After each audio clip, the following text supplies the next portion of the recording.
मेरे प्यारे बच्चों भाई सभी को नमस्कार। आते भाई स्पीड टेस्ट 2 को आपको डिस्कस कराने हुए, है ना। चेक करते हैं आपका स्कोर कितना रहा होगा। इसमें आप लोगों ने पेपर दिया होगा और भाई ये प्रैक्टिस है तो थोड़ी सी स्पीड मेरी तेज रहती है। इसमें मैं मान चलता हूँ आप लोगों ने सब टॉपिक पढ़ चुके होंगे। टेस्ट लगा रहे हैं तो टेस्ट की बातें आपको समझाने की कोशिश मैं करूंगा। ठीक है, चलो भाई देखते हैं सवाल क्या है आपका। सवाल भाई आप पढ़िए ना थोड़ा सा, उसे देखते हैं। ठीक है भाई, सवाल था भाई आपके सामने था, उसने लिखा है कि भाई एक मुकेश है, एक व्यापारी है जिसके पास ए और बी 40%, ए में लोहा है 40%, 60% जस्ता है बेटा। और एक दूसरा आर्टिकल है बी जिसमें 35% लोहा है, 40% जस्ता है, 25% कांस्य पदक है। अगर ए और बी को 1/4 में मिला दिया जाए तो वो जानना चाह रहा है फाइनल में लोहा और जो जस्ता है वो कितने परसेंट मौजूद रहेगा। तो बहुत सिंपल सा सवाल है यार। मुझे एक बात बताइए, देखो इसमें आप जानने ए वाले में आप देखेंगे लोहा, लोहा को बोल सकते आयरन यार। ठीक है, तो उसी क्या जस्ता है बेटा, जस्ता को बोल सकते जिंक यार। तो ए में कितना है भाई 40% ये है और 60% ये है। ए की बात कर रहा है यार ये, ठीक है। और बी में बात कर रहा है भैया, तो लोहा कितना है बेटा आपका, लोहा के बारे में कह रहा है 35% है। दूसरे में जस्ता कितना है 40% है। तीसरे में ये कितना है 25% है। अब ये तीनों हो गई। अब ये बराबर की बात होती, बराबर तो है ही यार, ये 100% है ये 100% है। लेकिन वो चाहता क्या भाई, ये भी 100 ये भी 100, लेकिन वो चाहता क्या है भाई, वो चाहता है क्या, चाहता है 1/4 में। मतलब ये लोहा जंक और तीसरी चीज और दे दी ना इस बार तीसरे वाले कांस्य से बोले ब्रॉन्ज, तो 1/4 में चाहता है। मतलब ऊपर वाले में 1 का गुणा कर दो और नीचे वाले में कितने गुणा कर दो 4 का। इससे क्या हो जाएगा भाई, इससे ये हो जाएगा, अगर देखा जाए 1 का गुणा तो कोई फर्क नहीं पड़ेगा, आयरन 40 रहेगा, ये भी 60 रहेगा। लेकिन दूसरे वाले में बी में जाएगा ना, 4 का गुणा होगा तो ये होगा भाई 140 हो जाएगा, 140 आ जाएगा, 160 आ जाएगा और ये 100 आ जाएगा। अब किसकी बात कर रहे हैं, टोटल मात्रा कितनी हो गई, ये तो 100% हो गई। 4 का गुणा किया है तो ये कितना होगा 400% हो गई। टोटल कितनी हो गई होगी 100 और 400 कितना होगा बेटा, 500 हो गया होगा। मुझे एक बात बताइए, आप क्या बताना है इसमें, इधर सुनो क्या होता है। उसने पूछा है लोहा कितना हो गया, लोहा टोटल कितना मिला 40 यहाँ 140 यहाँ, कितना मिला भाई 180 मिला। कितने में से मिला, कितना हो गया टोटल, कितना हो गया 500 में से मिला। तो मुझे ये पता चला लोहा कितने परसेंट था, हम कह देंगे लोहा था इसमें 36%। जो लोहा था वो कितना था 36। दूसरा पूछा जिंक, जिंक के कितना है टोटल 60 और 160 कितना हो गया 220 kg। टोटल मात्रा कितनी है 500 × 100। तो हम कह देंगे यार ये कितना होगा 44%। तो आंसर क्या आएगा ए ऑप्शन।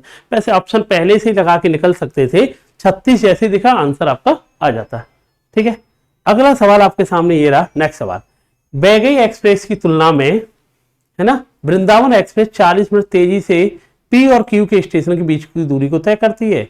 अगर वृंदावन एक्सप्रेस की औसत चाल 80 है और उसकी चाल कितनी है बेटा आपकी 30 है, मतलब कुल मिलाकर के एक ट्रेन की स्पीड कितनी है 80 किलोमीटर पर आवर है, एक ट्रेन की स्पीड कितनी है 30 किलोमीटर पर आवर है। आप अपने मन से एक डिस्टेंस ट्रेवल किए, कितनी डिस्टेंस तय की है पी से क्यू की। अब भाई मान लो 80 और 30, मान लो इन्होंने दूरी जो तय की होगी 80 और 30 कैल्सियम कितना हो गया 240। इसे इस ट्रेन को कितने घंटे लगे होंगे, 80 का भाग देगा 3 घंटे, इसे कितना टाइम लगेगा 5 घंटे का, है ना। 80 का भाग देंगे, सॉरी, इसे लगेगा भाई 8 घंटे का। इन दोनों के टाइमों के बीच में अंतर कितने का आ रहा है, वो 3 घंटे में यात्रा कर लेती है, वो 8 घंटे में। कितने का अंतर आ रहा है 5 घंटे का। 5 घंटे को अगर देखा जाए, 5 घंटे को मिनट में चेंज कर लो तो हम कह देंगे कितने मिनट का अंतर आ रहा है 300 का। ओरिजिनल अंतर कितने का आ रहा है, वो कह रहा है 40 मिनट का अंतर है। एक रेशियो का मान कितना आएगा 2/15। हमसे पूछा है वो डिस्टेंस कितनी होगी, डिस्टेंस कितनी होगी, ये भी तो 2/15 होगी यार। 240 मानी है ना हमने, 15 का भाग कितनी बार गया 16 बार, 16 दूनी कितना आएगा 32 किलोमीटर हो गए। तो हम कहते हैं वो डिस्टेंस ही पी से क्यू के बीच में कितनी थी 32, क्योंकि खाली यहाँ 3 घंटा लग रहा है, यहाँ 8 घंटा लग रहा है, दोनों के बीच में 5 घंटे का अंतर है ना। 5 नहीं, वो कह रहा है 300 घंटे का अंतर है भाई, 300 मिनट का। मिनट क्यों बन रहा, क्योंकि वो कह रहा है अंतर कितने के बीच में आ रहा है, इनके बीच में 40 मिनट ज्यादा कम लेता है, इसका अंतर ही तो हो गया। एक का मान कितना है 2/15, दूरी भी कितनी होगी 2/15, आंसर कितना आएगा 32। अगला सवाल, 425 लीटर के कंटेनर को 2 पाइप के द्वारा भरा जाता है। बहुत अच्छा सवाल है और सबसे इंटरेस्टिंग बात बताऊं, ये यूपीएसआई के 2021 में पूछा गया सवाल है यार, है ना। 425 के लीटर के बढ़िया सवाल इन द सेंस कह सकते हैं, अच्छी लैंग्वेज है, समझने की कोशिश करना। एक कंटेनर है 425 लीटर का, ठीक है। पहले पाइप को दूसरे पाइप से 5 घंटे अधिक खुला रखा जाता है, ठीक है भाई। दो कंटेनर थे जिसका नाम, एक का नाम ए रख सकता हूं, एक का नाम बी रख सकता हूं। इनके टाइम की बारे में बात करूं, किसको टाइम ज्यादा लग रहा है? 425 लीटर के एक कंटेनर को दो पाइपों के जरिए रसायनों से भरा गया है। पहले पाइप को दूसरी पाइप से 5 घंटे अधिक खोला गया, दूसरे पाइप से। अगर भाई इसे x घंटे के लिए खोला जाएगा तो इसे कितने घंटे खोला जाएगा? x प्लस 5 घंटे खोला जाएगा। ये तो ठीक है भाई, ये टाइम बता दिया। ठीक है भैया, अब ये बताइए, अगर पहला पाइप उतनी देर के लिए खुला रहता है जितनी देर के लिए दूसरा पाइप खुला रहता है, इससे एक लाइन क्लियर है, दोनों पाइप जो खुले रहते हैं टाइम दोनों का क्या है? जितनी देर ए को खोलेंगे उतनी देर ही बी को खुला जाएगा। ठीक है भैया, ये सेम लाइन उसने रिपीट की है, दूसरा पाइप भी तब तक खुला रहता है जब तक पहला पाइप, कंफ्यूज नहीं होना है, उसका कहना है जितनी देर ए खुला रहा है उतनी देर बी खुला रहा है। ठीक है भाई, तो पहले पाइप द्वारा भरे गए रसायन की मात्रा दूसरे पाइप के द्वारा भरे गए रसायन की मात्रा से आधी होती है। अच्छा भाई, इनकी एफिशिएंसी का रेशियो दे दिया, ए और बी की क्षमताओं का रेशियो दे दिया, ए को किसकी क्षमता ज्यादा ये देख ले, और दूसरा पाइप भी तब तक के लिए खुला रहता है। तो पहले पाइप द्वारा भरे गए रसायन की मात्रा दूसरे पाइप के द्वारा भरे गए रसायन की मात्रा से आधी आती, दूसरे से। दूसरा, अगर इसे दूसरे की क्षमता 2 होगी तो पहले की क्षमता कितनी होगी? 1 होगी। मेरा कहने का मतलब, अगर दूसरे वाले ने 2 लीटर पानी भरा होगा, ये केमिकल भरा होगा, तो पहले वाले ने कितना भरा होगा? 1। ये कह रहा है ना, the amount of chemical fill the through the first pipe is half the amount fill through the second pipe. अगर सेकंड वाले ने 2 लीटर भरा होगा तो पहले वाले ने 1 भरा होगा। अब क्या कह रहा है? तो टंकी 17 घंटे में भर जाती है। टंकी कितने घंटे में भर गई? 17 में। तो मुझे बताओ, टंकी कितने लीटर की थी? 425 लीटर की, 17 घंटे में भर रही है। इसका मतलब ये हो गया हर घंटे कितने लीटर भरा गया? ये बताओ, हर घंटे कितना भरा गया भाई? 25 लीटर भरा गया। अरे 425 लीटर की टंकी थी और 17 घंटे में भर जाएगी, तो हर घंटे कितना भरा गया? 25। और उनकी क्षमताओं का रेशियो पता है 1:2 है। तो मुझे बताओ, 1:2 हो गया, टोटल कितनी क्षमता हो गई? 3 नहीं, दोनों मिलकर के कितना बढ़ते? 25। एक का मान कितना आया बेटा आपका? 25/3 आया। इससे ये पता चल जाएगा, एक की क्षमता 25/3, तो एक रेशियो का मान 25/3 बढ़ता होगा। इसका 25/3 का डबल कितना आएगा? 50/3 आएगा। अब मुझे बताओ, इनकी क्षमता भी आ गई। अब तुम्हें इसमें दिक्कत नहीं आनी चाहिए। क्यों?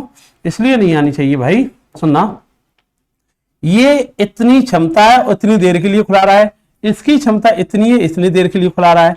तो मुझे एक छोटी सी बात बताइए आप लोग। क्या बताइए आप लोग? इतना बताइए भाई, सुनिए मेरी बात को, ये इसका गुणा इसमें कर लो, इसका काम पता चल जाएगा, इसका गुणा इसमें कर लो, इसका काम पता चल जाएगा। मैंने क्या किया? इसमें गुणा कर दिया, 25/3 का गुणा इसकी क्षमता का गुणा, इतने टाइम के लिए खुला रहा है x+5, और भैया इतने देर के लिए 50/3 गुणा x करेंगे, और भैया दोनों मिल जाएं तो एक काम पूरा हो गया। काम पता कितना है?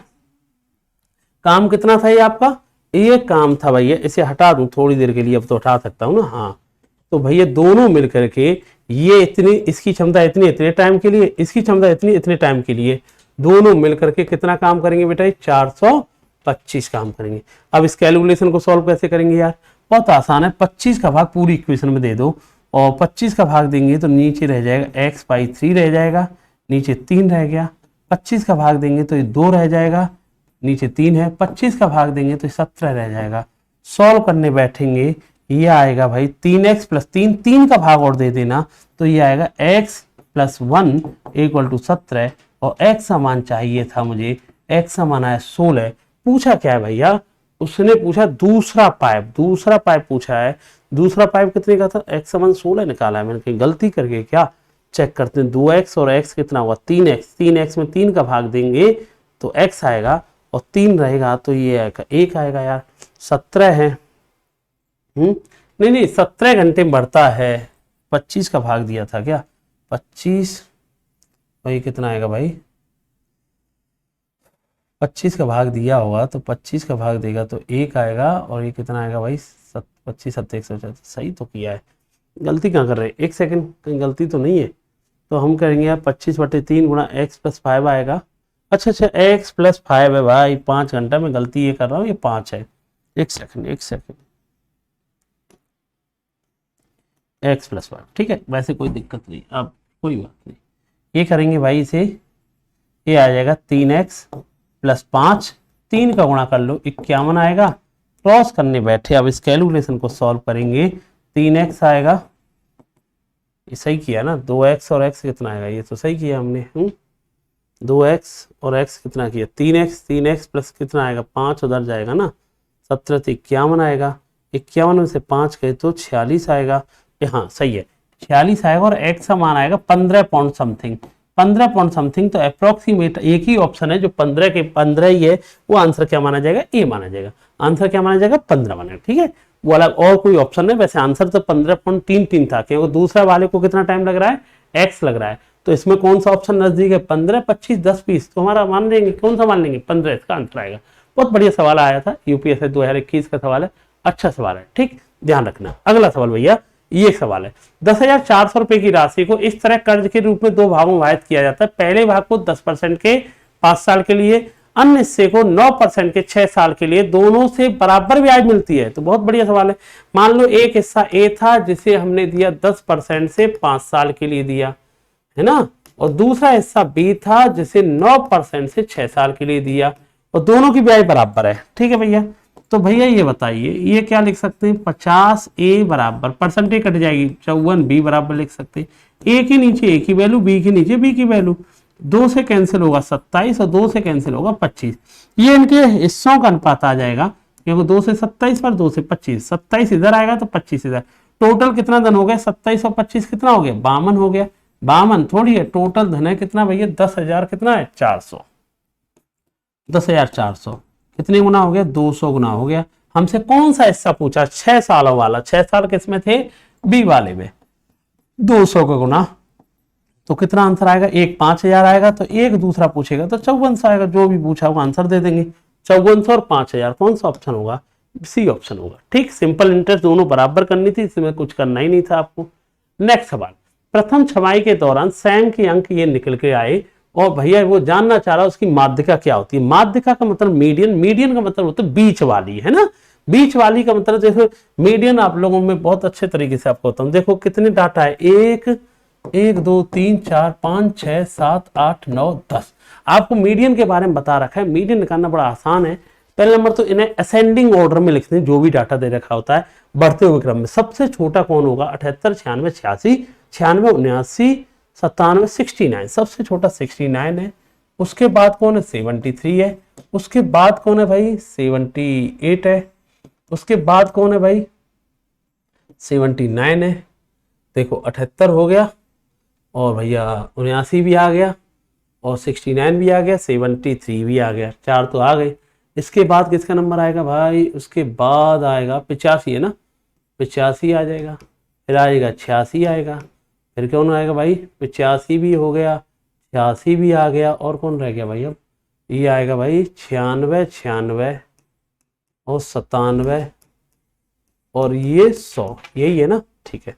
कितना, अब मीडियन माने होता है बीच वाला। बीच वाला कैसे निकालना है, ये इधर देखना कितने लोग हैं, मैंने बताया 10 लोग हैं ना, ये तो 10 लोग हैं, तो 4 लोगों को इधर ले जा और 4 लोगों को इधर ले जा, ठीक है। तो बीच में कौन भाई, 4 तो इधर गए, कौन बचा, 85 और 86, जो भी बीच में बचेंगे इन दोनों को जोड़ करके 2 का भाग, 85 और 86 के बीच में कौन आता है, 85.5 आता है, यही तो मीडियन होगी। आंसर क्या आएगा, बी ऑप्शन। भाई एक फॉर्मूला बताते हैं, इवन टर्म है तो n/2 प्लस ऐसे करो, अरे कुछ नहीं, मीडियन है, 10 लोग हैं तो 4 इधर गए 4 इधर गए। अब वैसे तुम कहोगे 5-5 कर दो, अरे मीडियन माने बीच में कोई तो रह गया, ऑड होते तो बीच में कोई ना कोई रहता, अब 2 रह जाएंगे, 4 इधर गए 4 इधर गए, कौन कौन बचा, 85, 86, इन दोनों को जोड़ो, 2 का भाग दे देना, डायरेक्ट मीडियन आ जाएगी 85.5। अगला सवाल, अच्छा भाई ये भाई प्रोबेबिलिटी के रिजल्ट है, आपको पता होना चाहिए। पी, ए और बी का मीनिंग क्या होता है, आप जानते हैं, पी, ए एंड बी का मीनिंग जो होता है, इसका मतलब होता है पी ए इंटरसेक्शन बी, और इसके लिए फॉर्मूला होता है P A into P B upon A, ये फॉर्मूला होता है यार।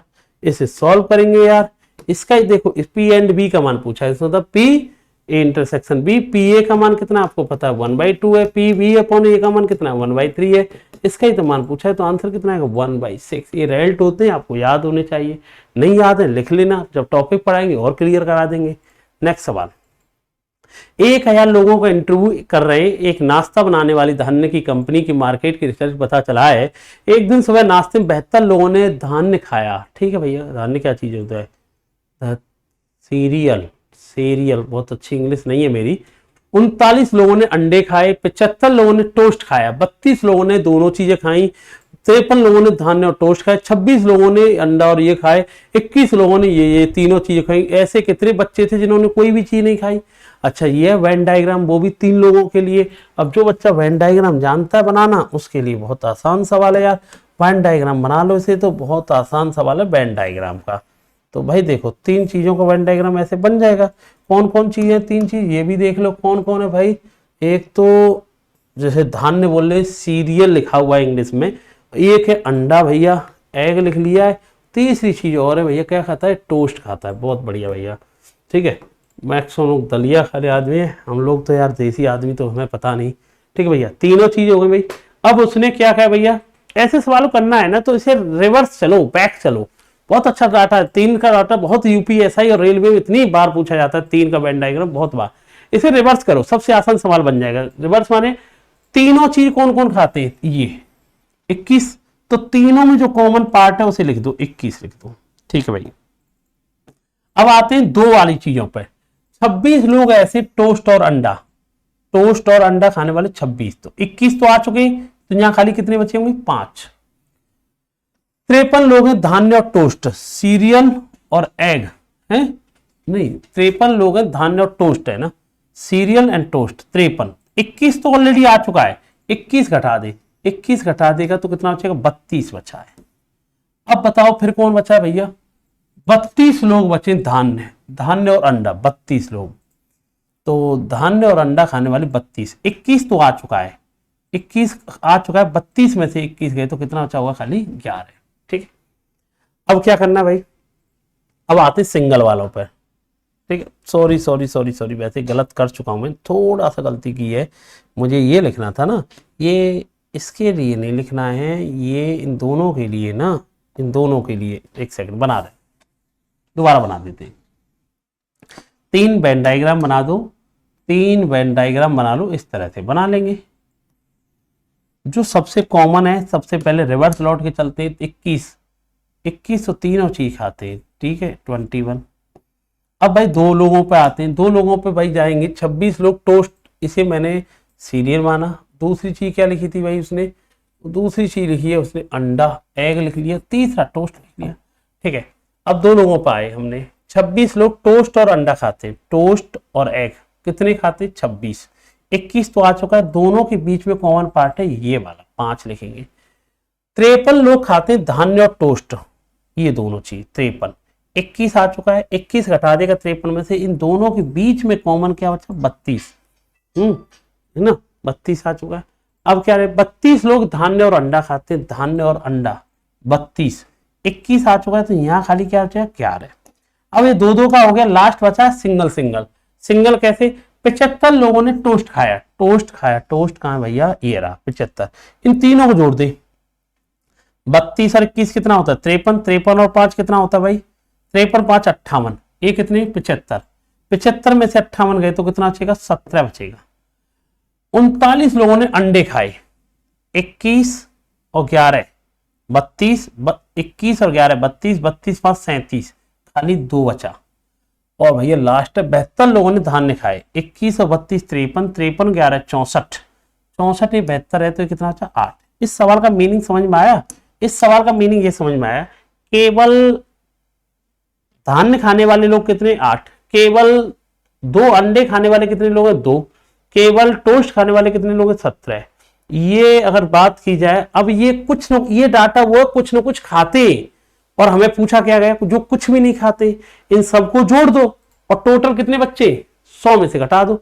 इन सबको जोड़ोगे, 8 और 20 40, 40 और 20 60, 60 और 12 72, 2 74, 74 5 79, 79 और 17 96।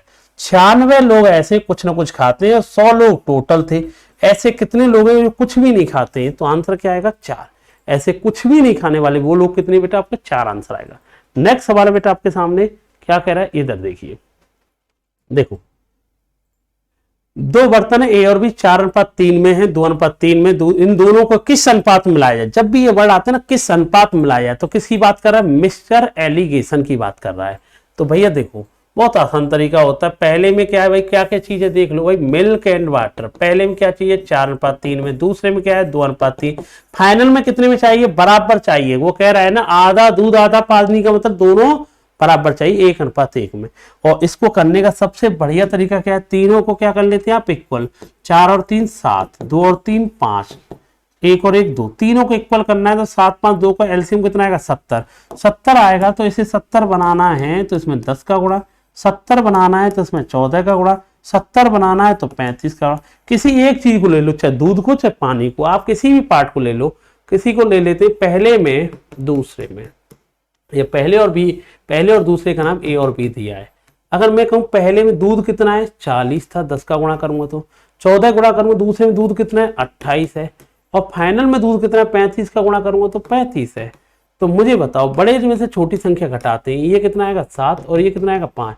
हम कहेंगे दूध का और पानी का अनुपात फाइनल में इन्हें किस रेशियो में लाया गया। इसका मतलब है ए की कितनी मात्रा ली गई 7 लीटर, बी की मात्रा कितनी ली गई 5 लीटर, इन्हें किस रेशियो में लाया गया 7:5। अब कोई बच्चा कहे सर अगर पानी वाली मात्रा से लेते, अरे उससे कोई फर्क नहीं पड़ता, जब मिलाया जाता है उससे भी करोगे तो रेशियो यही आएगा। ठीक है, 10 का गुणा 3 में करेंगे 30, 14 गुणा 3 में करेंगे 42, 5 करेंगे, ये रेशियो पर कोई प्रभाव नहीं पड़ता, चाहे दूध वाली क्वांटिटी से ले लो चाहे पानी से। ठीक है, क्योंकि ये रेशियो आता है, ये क्वांटिटी का आता है इन कंटेनरों का, ना कि दूध पानी का है। इससे ये पता चला ए वाली मात्रा का 7 लीटर लिया गया तो बी वाली का कितना लिया गया 5। ठीक है बेटा, अगला सवाल, ये बहुत बढ़िया सवाल है, बहुत अच्छा, बड़ा यूनिक सवाल, बड़ा अच्छा जबरदस्त सवाल है।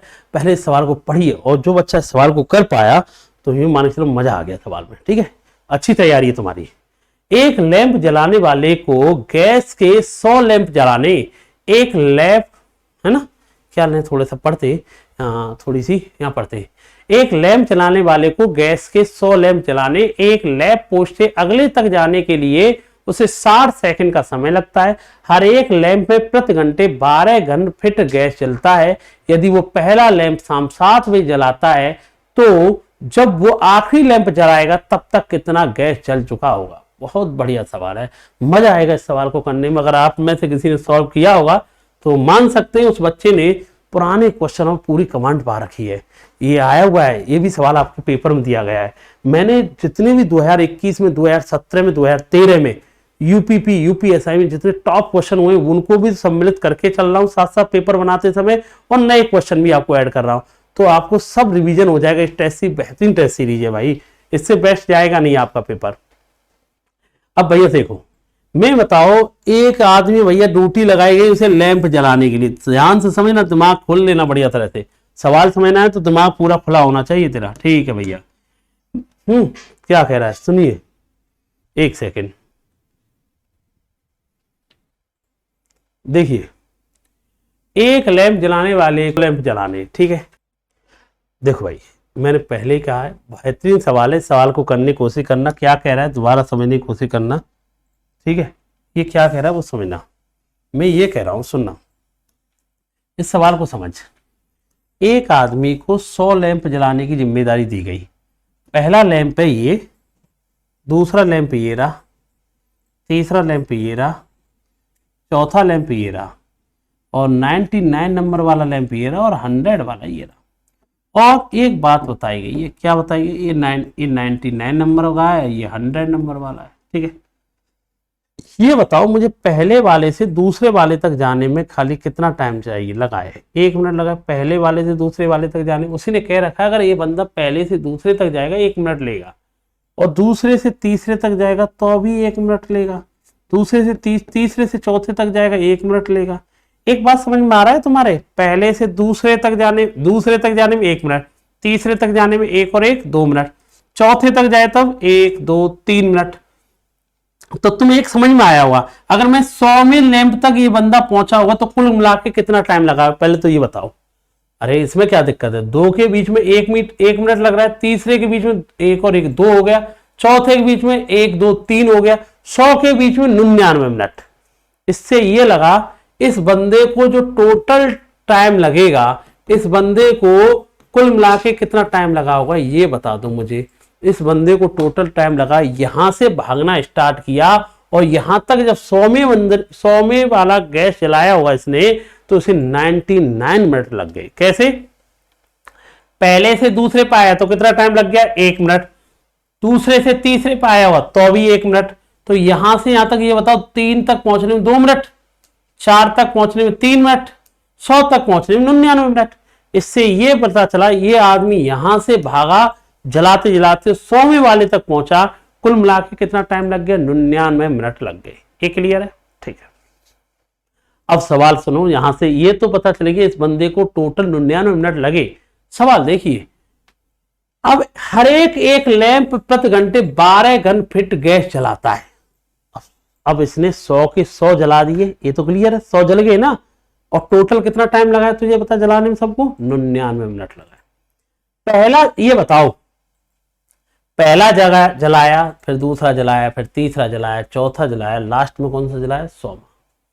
अब ध्यान देना, एक बात बताइए, ये जब पहला जलाया होगा और पहला जब जलाया है और आखिरी तक जब पहुंचा है तो उसे टोटल कितना टाइम लग गया? 99 मिनट लगे। इसका मीनिंग ये निकला, पहले को जलते जलते कुल मिला के कितना टाइम लग गया? 99 मिनट से वो जल रहा है। ये लाइन क्लियर हुई? नहीं हुई। यहां से स्टार्ट हुआ और यहां तक पहुंचा, टोटल इस बंदे को भागते भागते कितनी देर में इस सफर को तय कर लिया उसने? 99 मिनट को। अब तुम मुझे बताओ बेटा, पहला जब जलाया होगा, ठीक है, जला दिया भाई, और इसको जला करके भागते भागते कहां पहुंचा? यहां पे पहुंचा है। तो मतलब पहले को जलते जलते कितना टाइम हो चुका है?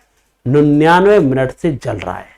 इस वाले को जलने, ये जलता गया, ये कितने टाइम से जल रहा है पता है? 99 मिनट से। ये बताओ दूसरा वाला, ये वाला लैंप को जलते जलते कितना टाइम हो गया? 1 मिनट कम कर दो, तो दूसरा वाले को जलते जलते 98 मिनट हो गए। तीसरे वाले को जलते जलते 2 मिनट कम कर दो, तो कितने देर से जलता रहा? 97 मिनट से। और ये बताओ, ऐसे ही मैं कहूं 99 वाले को जलते जलते कितना टाइम हो गया होगा? मैं कहूंगा लास्ट में 1 मिनट। 100वें वाले को 0 लिखने की कोई जरूरत है नहीं, क्योंकि 100वां जलाया, काम कंप्लीट हो गया।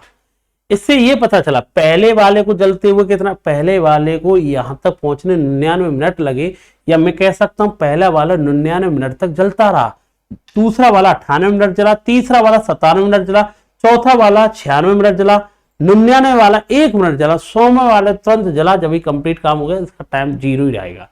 तो मैं ये कहूंगा सभी जितने भी लैंप थे ये कितने मिनट जलते रहे? तो इसको 99 मिनट लगा, ये 98 मिनट तक जलता रहा, 97 मिनट, और लास्ट वाला 99 वाला 1 मिनट तक जलता रहा। कुल मिला के कितना टाइम हो गया अगर मुझे पूछे तो? ये सीरीज हो गई 1 से लेकर 99 तक। कैसे जोड़ते हैं आप मुझे बताओ? तो आप जानते हो एन 99 टर्म में n+1/2, तो हम कह देंगे 99 गुणा 50, ये टोटल टाइम लग गया। इतने मिनट तक सभी लैंप जलते रहे। और भैया मुझे बताओ, इस मिनट को अगर मैं आवर में बदलूंगा तो कितने का भाग देना पड़ेगा? 60 का। तो मैं कह दूंगा इतने घंटे सभी लैंप जलते रहे। इसकी कैपेसिटी के बारे में बता रखा है। क्या बता रखा है? इधर सुन ले, इसके बारे में बता रखा है। क्या बता रखा है पता है? इसके बारे में बता रखा है वो 1 घंटे में प्रति घंटे 12 घन फीट। तो मुझे बताओ इसकी उसने जो कह सकते कितनी कंज्यूम की है, जो उसने कंज्यूम कितना किया है, कितने घंटे हो गया? 99 गुणा 50 अपॉन में 60, इतने घंटे जलाए। और 1 घंटे में कितना काम करता है? 12 घन फीट। सॉल्व करेंगे इस कैलकुलेशन को। आप मुझे बताइए, 0 से 0, 6 से 2, 2 गुणा 5 10, 10 गुणा 9 99, 990।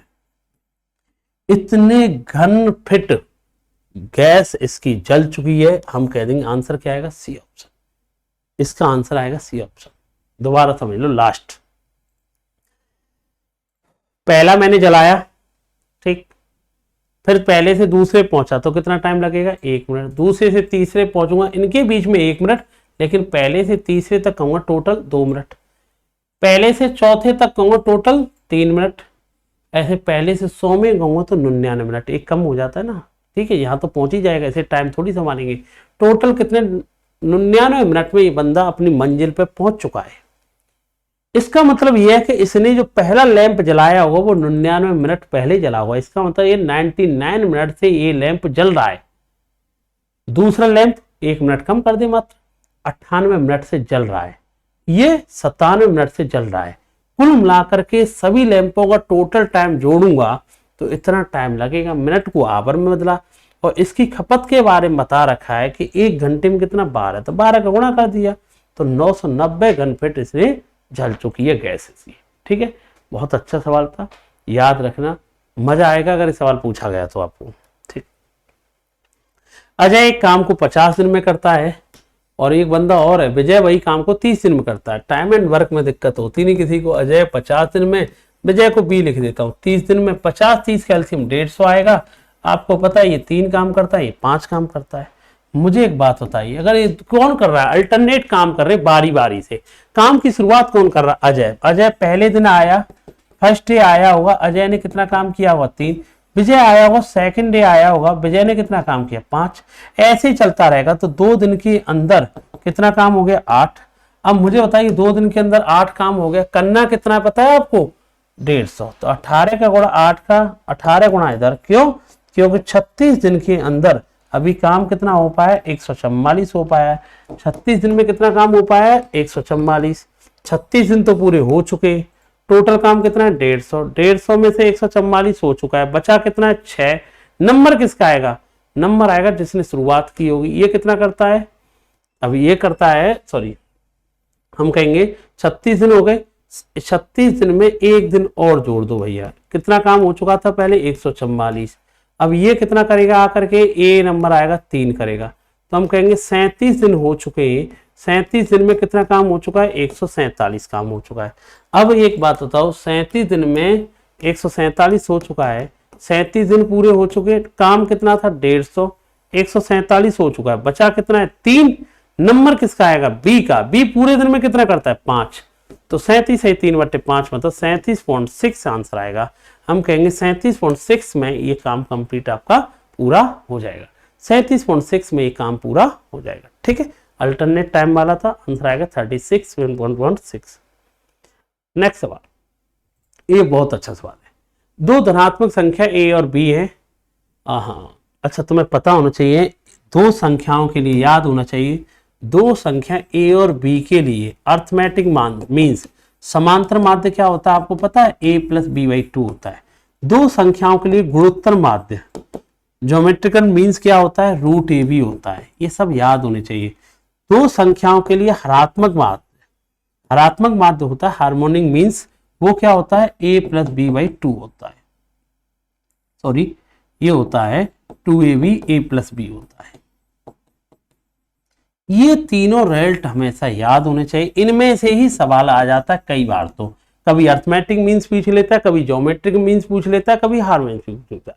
इनके बीच में रिजल्ट भी होता है, इनका रिलेशन होता है, वो भी याद रखना। GM बोले गुणोत्तर माध्य का स्क्वायर = AM × HM होता है, ये भी याद रखना। ये भी रिजल्ट कई बार पूछा गया है। GM का स्क्वायर बोले गुणोत्तर माध्य का स्क्वायर = AM × HM। ठीक है भैया, ये रिजल्ट आपको हर बच्चे को याद होने चाहिए। 2 संख्याओं के लिए अर्थमेटिक मीन्स a + b/2, 2 संख्याओं के लिए गुणोत्तर माध्य √ab, 2 संख्याओं के लिए हरात्मक माध्य 2ab, a + b होता है। नेक्स्ट सवाल, इस सवाल को देखना, बहुत अच्छा सवाल है। 2 संख्याओं का a और b है, समांतर माध्य उनके ज्यामिति से 5 बड़ा है। तो समांतर माध्य कितना है भाई, हम कह देंगे समांतर माध्य लिख लिया 2 संख्याओं का ना, 2 संख्याओं का समांतर माध्य आपने लिख लिया a + b/2 लिख लिया। समांतर माध्य है ना, ज्यामिति माध्य जानते क्या लिखेंगे, √ab।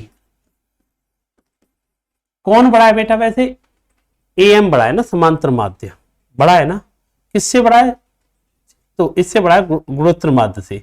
तो इक्वल करने के लिए इसी में जोड़ना पड़ेगा ना, क्या जोड़ना पड़ेगा इसमें, 5 जोड़ना पड़ेगा।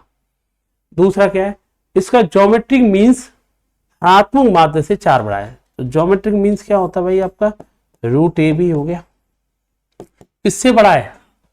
H P. एच पी क्या निकालते हैं? 2ab a प्लस बी होता है। कौन बड़ा है? ये बड़ा है, लेकिन इक्वल करने के लिए इसमें 4 जोड़ना पड़ेगा, जब तो इक्वल हो पाएगी इक्वेशन। ठीक है, अब ये 2 इक्वेशन हो गई यार आपकी, और 2 इक्वेशन हो गई, ये सॉल्व करनी है आपको। ये सॉल्व करने के बाद ही आपको मान आ पाएंगे यार, है ना। अब यार इसमें ए और बी का मान होता तो बहुत आसान होता, अब करना ही पड़ेगा, कोई ऑप्शन नहीं है। कैसे कर सकते हैं वो देख लेते हैं। देखो, एक काम तो ये कर सकते हैं क्या, कि भाई देखो पहली और इक्वेशन से और सेकंड इक्वेशन से देखते हैं कैसे। a plus b by two लिखा है, a plus b by two लिखा है। रूट ए बी की जगह क्या लिख सकता हूँ? रूट ए बी की जगह पे ये सब का लिख सकता हूँ भाई। रूट ए बी की जगह पे ये सब कुछ लिख सकता हूँ ना, लिख दिया मैंने। लिख दिया है तो क्या लिखूंगा? 2ab a प्लस बी लिखूंगा, प्लस के 4 लिखूंगा। इस इक्वेशन को सॉल्व करने बैठेंगे, a प्लस बी का क्या हो जाएगा आपका, देखना क्रॉस मल्टीप्लाई करेंगे। अभी एक लाइन और बढ़ा लेता हूँ, a plus b by two आएगा, ये क्या आएगा? 2ab आएगा। या एक काम करो, क्या करना बेटा आपको, एक इसे इधर लेके आ गया ना, मैं इसे इधर लेके आ जाएगा, 2ab a प्लस बी आएगा इक्वल टू 4 आएगा। इस इक्वेशन को सॉल्व करने बैठेंगे, a प्लस बी का होल स्क्वायर आएगा, ये कितना आएगा? माइनस के 4ab आएगा। और फिर क्या हो जाएगा भाई, इनका एलसीएम क्या आएगा? 2a प्लस बी आएगा। उधर जाके क्या हो जाएगा, ये उधर हो जाएगा भाई 8 4 दूनी 8 a प्लस बी, ये हो जाएगा। ठीक है, अब इसे पता है a प्लस बी का होल स्क्वायर अगर मैं ब्रेक करूं, a प्लस बी का होल स्क्वायर अगर मैं ब्रेक करूंगा इसमें तो, और माइनस के 4ab कर दूंगा, तो ये बन जाएगा आपका, पता है आपका, ये बन जाएगा भाई आपका a माइनस बी, ये बनेगा 2ab है, इसमें से 4ab हो जाएगा। ठीक है, और तो तरीका समझ नहीं आ रहा है ना। चलो a माइनस बी आ जाएगा, ए भाई a प्लस बी का होल स्क्वायर में से 4ab करेंगे ना, तो क्या बन जाएगा? a माइनस बी का होल स्क्वायर बन जाता है, और ये किसके बराबर आ जाएगा पता है आपका? 8a प्लस बी के बराबर आएगा। ऐसे कैसे? इक्वेशन बनी रह जाएगी यार, कैसे सॉल्व करना चाहिए? एक सेकेंड देखिए, है ना, एक सेकेंड रुको, एक सेकेंड। a प्लस बी का प्लस 2, हाँ देखिए एक बार, हाँ भाई, अच्छा ठीक ठीक ठीक ठीक ठीक। इसमें ऐसा है ना, इसने ऐसा किया है, इससे a plus b by two से कुछ नहीं कहा है। ठीक है, अब इसने क्या किया है, रूट ए बी की जगह पे क्या लिखा है, ये पूरा लिखना चाहिए ना, ये पूरा लिखेंगे यहाँ पर तो 4 भी तो जाएगा, 4 और 5 कितना हो जाएगा? 9 हो जाएगा। ये कितना हो जाएगा? 9। ये कितना हो जाएगा? 9। और 9 हो जाएगा 2a प्लस बी का गुणा करेगा तो ये आएगा 18। 18 प्लस a प्लस बी होगा, और a प्लस बी के होल स्क्वायर में से माइनस के 4a भी जाता है, तो आपको पता होना चाहिए a माइनस बी का होल स्क्वायर होगा, ये होगा 18a प्लस बी। एक इक्वेशन ये निकल के आई, अभी ये निकल के आई एक इक्वेशन से यहाँ से। ठीक है, ये फॉर्मूला पता होना चाहिए, ये वाला आपको याद है कि नहीं है? a प्लस बी का होल स्क्वायर है, माइनस के 4ab है। इसे सॉल्व कैसे करेंगे पता है? a square plus b square plus 2ab, और इसमें से क्या घटा रहे हैं? माइनस के 4ab। और तुझे पता है बेटा ये क्या बन जाएगा? a square B square 2ab गए तो माइनस के 2ab बनेगा, और ये बन के तैयार हो जाएगा a माइनस बी का होल स्क्वायर बन के तैयार हो जाता है। ठीक है, ये याद रखता है बच्चा पर डायरेक्ट से, तो हम कह देंगे इसकी जगह पे डायरेक्ट क्या लिख दिया, ये मैंने एक इक्वेशन ये आ गई। इसी इक्वेशन के अलावा एक इक्वेशन और बनाएंगे, क्या बनाएंगे? इसे और हटा, देखो जैसे कि मैं एक इक्वेशन और बनेगी इसी से, वो अब की बार एक काम करो, सुनो, अब की बार एक काम और करो, एक इक्वेशन यहां से और बनाओ। जैसे कि सुनना, रूट ए बी की जगह पर एक बात बताइए मेरे को। ये कर लिया ना, ठीक है, मैं ये कहना चाह रहा हूं, ठीक, ये हो गया, रूट ए बी की जगह पे ये लिख के देख दिया हमने, है ना। अच्छा यार, एक काम करते हैं, अब की बार सेकंड इक्वेशन एक काम करते हैं इसमें, रूट ए बी हो गया, इसकी जगह पर रूट ए बी की जगह पे तो ये हमने लिख के रख दिया ना। अच्छा यार, अब की बार एक काम करते हैं, ए प्लस बी की जगह पर, जैसे ए प्लस बी है ना यहाँ पर, ए प्लस बी की जगह पर जैसे मैं यहाँ पर एक काम करूँ, जो सेकंड इक्वेशन देख लूँ। सेकंड इक्वेशन ध्यान से देखना, रूट ए भी लिख दिया मैंने, रूट ए भी लिख दिया, 2a भी लिख लिया, 2a भी लिख लिया।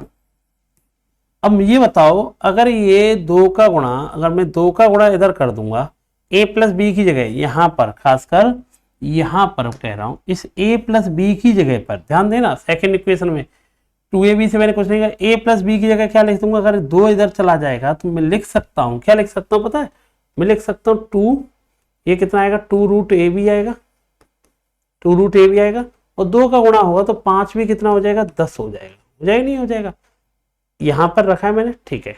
a प्लस बी की वैल्यू रख दी, कहां से रखी, 2 रूट ए बी, 2 गुणा 5 10 हो जाएगा, प्लस के क्या लगा हुआ अभी, 4 लगा हुआ। अब इस इक्वेशन को अगर आपने सॉल्व किया, इस इक्वेशन को अगर आपने सॉल्व किया, देखो कैसे करेंगे सॉल्व भी, देखो ये क्रॉस मल्टीप्लाई होके इधर जाएगा, ये उधर होके आएगा तो कितना आएगा, 2 रूट ए बी हट जाएगा तो 2a भी आएगा। अच्छा भाई 10 का गुणा होगा इसमें तो ये कितना आएगा भाई आपका, 10 रूट ए भी आएगा, ठीक है। अच्छा भाई ये हो गया, इसके अलावा इक्वल में क्या लिखा है आपका, 2a भी लिखा है। अच्छा ये इधर भी जाएगा गुणा होकर, ये इधर जाएगा तो ये आएगा 8 रूट ए भी आएगा, और यार इसका तो गुणा हो ही गया, 4 का गुणा भी 10 में होगा तो ये आएगा 40 आएगा।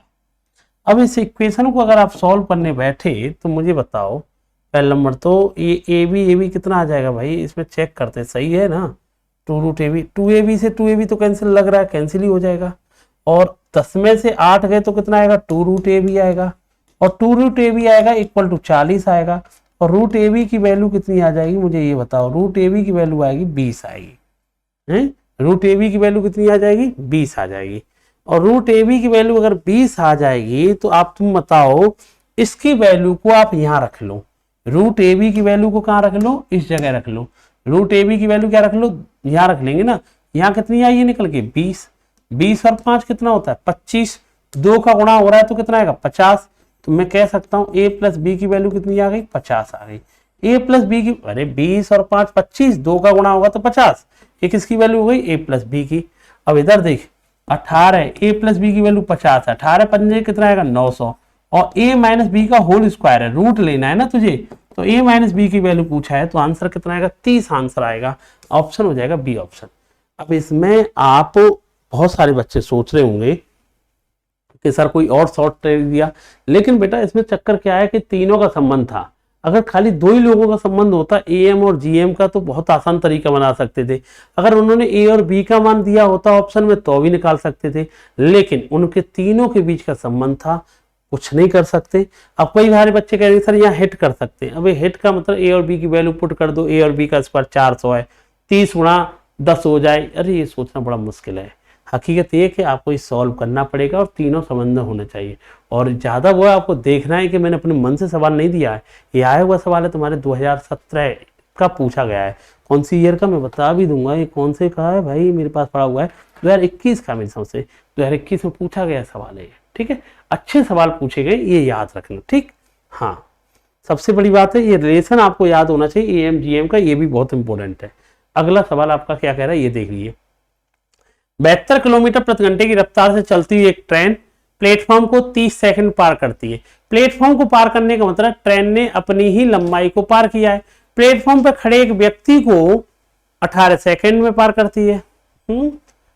72 किलोमीटर प्रति घंटे की रफ्तार से चलती हुई एक ट्रेन है, एक प्लेटफॉर्म को 30 सेकंड में पार करती है, ठीक है, और प्लेटफॉर्म पर खड़े एक आदमी को 18 सेकंड में पार करती है। तो मुझे बताओ प्लेटफॉर्म की लंबाई क्या है। अच्छा प्लेटफॉर्म पे खड़े हुए व्यक्ति को, एक सेकंड की बात बताइए,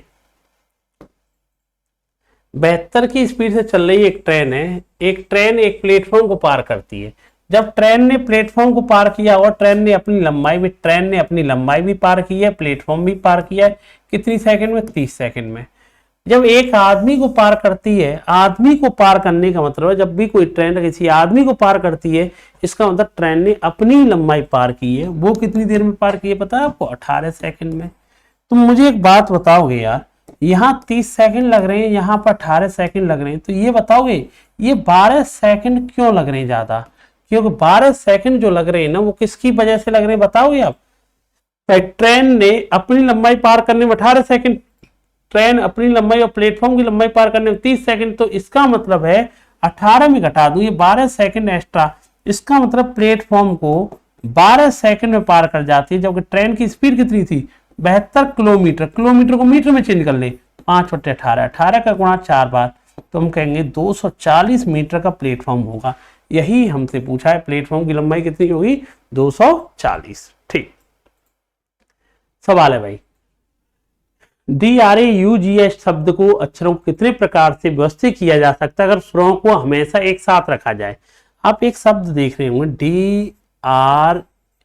DRAU को छोड़ दो, GHT, उसने कहा है A और U भाई एक साथ बैठेंगे, कुल मिलाकर के ये दोनों दोस्त हैं, तो देखो 3 ये कितने दोस्त हो जाएंगे भाई, ये दोनों एक साथ रहेंगे भाई, तो कुल मिलाकर के ये ग्रुप हो गया पूरा, और ये दोनों एक साथ रहेंगे, कितने आदमी हो गए 1 2 3 4 5, उन्होंने कहा है ना वोवेल्स जो भी है स्वर है ना वो एक साथ बैठ के जाएंगे, तो हमें एक पता चल गया 1 2 3 4 5, ये दोनों दोस्त एक ही है, तो कितने लोग हो गए 6 लोग मानेंगे, तो 6 फैक्टोरियल के तरीके के द्वारा बैठ सकते हैं, और 6 फैक्टोरियल के तरीके के द्वारा बैठ सकते हैं, लेकिन ऐसा भी तो हो सकता है ये तो दोस्त है ना, AU की जगह पे सेम ये बैठ जाए, कोई दिक्कत नहीं, AU की जगह क्या हो जाए UA हो जाए, मतलब कुल मिलाकर के ये 5 और 1 6 वर्ड बने, 6 कितने हो गए 6 फैक्टोरियल, लेकिन ये 2 भी तो चेंज हो सकते हैं, और 2 भी चेंज हो सकते हैं 2 फैक्टोरियल के द्वारा, 6 फैक्टोरियल की वैल्यू 720 है, 2 की वैल्यू 2 है, तो कुल मिला के कितने वर्ड बन सकते हैं अगर वोवेल्स को एक साथ लिए जाए 1440। x का मान 2 + √3 है, y का मान 2 - √3 है। आप कह सकते हो कि भाई आपसे पूछा गया x² + y² का मान, तो आप मुझे बताओ x + y का मान कितना आएगा? आप कहोगे 2 + √3 2 - √3 ये 4 आएगा। ठीक है, हमसे कहा जाए x² + y² कैसे निकालोगे? x + y का होल स्क्वायर निकालो ना, क्या आता है x² + y² + 2xy, और तुझे किसकी वैल्यू पता है? इसकी वैल्यू पता है, x + y की वैल्यू कितनी है 4, 4 का स्क्वायर कितना, अरे दोनों प्लस माइनस जुड़ जाएंगे तो √3 कटेगा तो कितना आएगा 4, 4 का स्क्वायर कितना आएगा 16, इसका मान मुझे चाहिए x² y² का 2, x × y गुणा करेगा ना, x और y का गुणा करेगा, ये क्या लिखा है 2 + √3 है, ये क्या लिखा है 2 - √3 है। वैसे ये बताओ x गुणा y देखा जाए a + b a - b a² - b², तो ये आएगा 4 में से 3 गए तो कितना आएगा 1 आएगा, ये कितना आएगा 1 आएगा, तो हमसे तो x² + y² का मान चाहिए, 16 में से 2 गए तो आंसर कितना आएगा 14, इसका आंसर आएगा, आंसर कितना आएगा 14। ये तुम्हारे तरीके से पढ़ा है, जो बच्चा SSC वाला होगा वो जानता है ये दोनों एक दूसरे के इनवर्स होते हैं, वो डायरेक्ट आंसर देगा। मैंने UPSI के तरीके से समझाया पूरा, x y का मान निकाल के, तो थोड़ा तरीका लगाया, ठीक 14 इसका आंसर आएगा। अगला सवाल, दो दोस्त हैं x और y, इनकी इनकम का स्रोत क्या है भाई? इनकम का रेशियो x और y है, दो दोस्त हैं, इनकी इनकम का रेशियो 9:8 है, उनके खर्चों का अनुपात कितना है 5:4 है, प्रत्येक आदमी कितना सेव करता है, सेविंग करता है, ये भी 5000 रुपये बचाता है और ये भी 5000 रुपये बचाता है, ये भी 5000 रुपये बचाता है। तो मैं एक छोटी सी बात बता दीजिए मुझे, जब भी दोनों की सेविंग समान होती है, उनकी इनकम और इनकी एक्सपेंडिचरों के बीच का अंतर सेम होता है, तो सेम है 9 और 8 का अंतर कितना है 1 है, 5 और 4 का अंतर भी कितना है 1 है, कुछ करने की जरूरत नहीं है। क्या पूछ रहा है? बाई का खर्च, ये बताओ बाई कमाता कितना है 8 रुपए, भाई इसका मतलब क्लियर है 8 रुपए कमाता है, 4 रुपए खर्च करता होगा, तो इसका मतलब 4 रुपए क्या करता होगा बचाता होगा। 4 की वैल्यू क्या है भाई, 8 में से 4 रुपए, 8 रुपए कमाए 4 रुपए खर्च कर दे तो बचाए कितने 4 रेशियो नहीं, बचाता कितना है 5। और तुम्हें पता है एक इंसान 8 रुपए कमाने वाला 4 रुपए खर्च करता है तो बचाता भी कितना होगा 4, तो मतलब उसकी खर्च करना भी उतना ही है, बचाना भी उतना है। तो यही उसकी, इसका मतलब है उसकी सेविंग और उसका एक्सपेंडिचर दोनों बराबर रहेंगे ना, 5-5 हजार रहेगा। तो आंसर कितना आएगा? इसका आंसर ही आएगा 5000। अरे भाई रेशियो निकालने की जरूरत नहीं, एक आदमी कितना कमाता है 8, कितना खर्च कर दिया 4।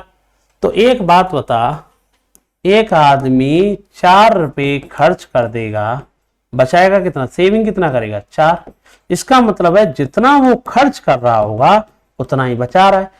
मुझे पता है बचा कितना रहा है 5000, तो कॉमन सेंस वाली बात है, खर्च भी कितना कर रहा है 5000, तो वही तो पूछ रहा है वो 5000 आंसर आएगा। दो संख्याओं का एचसीएफ 77 है, एक दोनों का योग 154 है, ऐसी कितनी जोड़ियां संभव है। अब जो भी संख्या होंगी एचसीएफ का मल्टीपल होगा, एक संख्या 77 एक्स होगी तो एक संख्या 77 वाई होगी, जो भी संख्या होगी 77 का क्या होगी मल्टीपल, तो इनका योगफल दे रखा है हमें 77 एक्स प्लस 77 वाई, कितना योगफल दे रखा है भाई देखना एक सेकंड के लिए 154। अब x 77 का भाग दे देंगे, x प्लस वाई का मान क्या है 2 आएगा। अब बताओ ऐसे कितने मान संभव हो सकते हैं। अच्छा संख्या है तो कोई जीरो नहीं ले सकते ना माइनस ले सकते, पॉजिटिव नंबर की बात करता है, एक ही काम संभव है, एक और एक क्या हो सकता है 2।